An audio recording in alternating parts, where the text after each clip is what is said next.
ഇന്ന് നമുക്ക് രാവിലത്തെ കുറച്ച് വിശേഷങ്ങൾ കാണാം കേട്ടോ. രാവിലെ തന്നെ അമ്മ പണിക്ക് പോവാൻ നേരത്താണ് ഞാൻ എണീച്ച് വന്നത്. നല്ല മഴയല്ലേ, 7:30 ആവാനായിട്ടുണ്ട് കേട്ടോ. അപ്പൊ അമ്മ നേരെ പണിക്ക് പോയി. അമ്മ പോകുന്നേ നോക്കി ഉമ്മർത്ത് പല്ലും തേച്ച് ഇങ്ങനെ ഇരിക്കുകയാണ് കേട്ടോ. രാവിലെ തന്നെ നല്ല പാറ്റൊക്കെ ഉണ്ട്, പാറ്റകളില്ലേ, മഴപ്പാറ്റാന്നൊക്കെ പറയുന്നത്, അത് നിറഞ്ഞിട്ടുണ്ട്. മഴയ്ക്കുള്ള സൂചനയാണ് ആ പാറ്റ വരുന്നതെന്നൊക്കെ പറയുന്നത് കേൾക്കെന്തോ. പല്ല് തേപ്പൊക്കെ കഴിഞ്ഞ് ഇനി നേരെ അടുക്കളയിലേക്ക്, അടുക്കള വാതിലും തുറന്ന് കുറച്ച് നേരം ആ പുറത്തുള്ള കാഴ്ച നോക്കിക്കൂട്ടോ.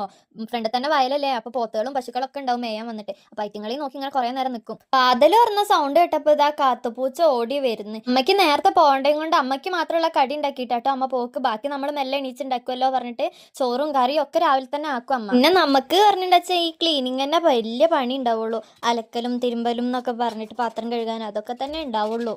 ബാക്കിയൊക്കെ അമ്മ തന്നെ പോകുമ്പോഴത്തേക്കും പെട്ടെന്ന് ആക്കും. മക്കളുള്ളതും കൊണ്ട് തന്നെ രണ്ടുപേർക്കും, എനിക്കായാലും ചേച്ചിക്കായാലും പെട്ടെന്നൊന്നും രാവിലെ നമ്മൾ എണീച്ച് വന്നാൽ ഒപ്പം അവരും എണീച്ചു വരും. അപ്പൊ ഒന്നും ആവില്ലല്ലോ. അതുകൊണ്ട് അമ്മ തന്നെ രാവിലെ ചോറും കറിയൊക്കെ ആക്കിയിട്ടാ പോക്ക്. ഇതിനിടയ്ക്ക് വയറിന്നൊരു വേദന വന്നു കേട്ടോ. കുടലൊക്കെ പൊന്തി വരുന്ന മാതിരി ഒരു വേദന. ഇനിയിപ്പോ വിശന്നിട്ടാണോ അറിയില്ല.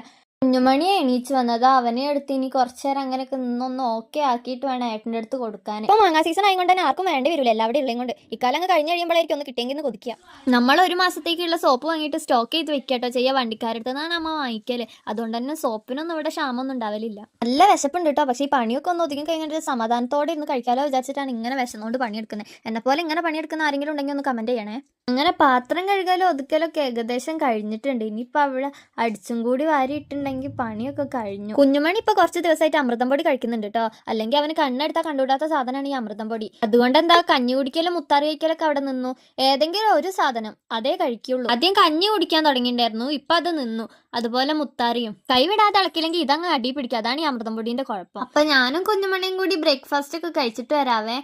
പുതിയതായിട്ട് നമ്മളെ ചാനൽ ആരെങ്കിലും കാണുന്നുണ്ടെങ്കിൽ സബ്സ്ക്രൈബ് ചെയ്യാൻ മറക്കല്ല. അപ്പൊ ബൈ.